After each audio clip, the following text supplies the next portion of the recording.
And yesterday, the justice process began for the families of Tim Hack and Kelly Drew. A Jefferson County murder investigation nearly 30 years old.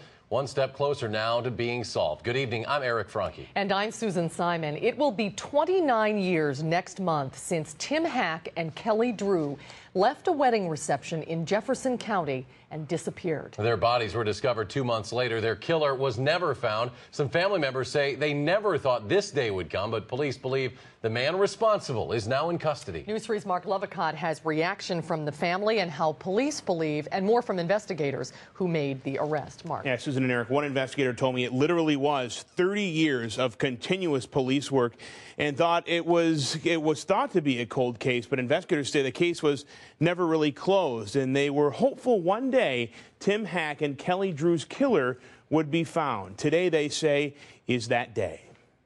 It was the largest police investigation that Jefferson County had ever seen. High school sweethearts Tim Hack and Kelly Drew, both 19, had left a friend's wedding at the Concord House and were never seen alive again. Their bodies were found 2 months later. Hack likely stabbed and Drew likely sexually assaulted and strangled. The search for their killer began. When they do finally find them, we're going to have to live the whole thing over because there's a lot of questions that we want answered. Almost 30 years later, the answers started coming. On August 10th, 1980, two Jefferson County families' lives changed forever.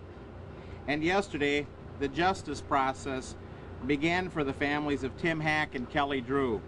Police say a recent tip led them to now 76-year-old Edward W. Edwards, and testing confirmed semen found on Drew's clothes matched Edwards' DNA.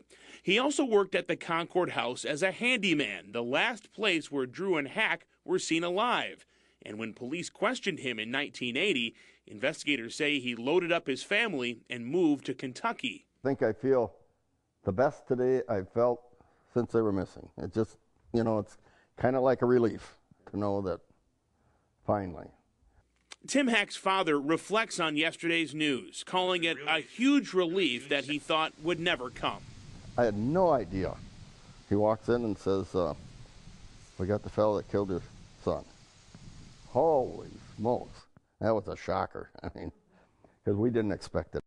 This day has been a long time coming for the families of Timothy Hack and Kelly Drew. Upon reviewing the thorough, detailed investigation by law enforcement, I believe the evidence against Edwards to be strong and was confident in filing this complaint. And I will do everything in my power to help bring justice to the Hack and Drew families. Edwards is due in court in Louisville tomorrow. It's unknown if he will fight extradition to Wisconsin. Family members tell me they really do hope to avoid a very detailed trial, so 30 years of pain will not be brought back to light again.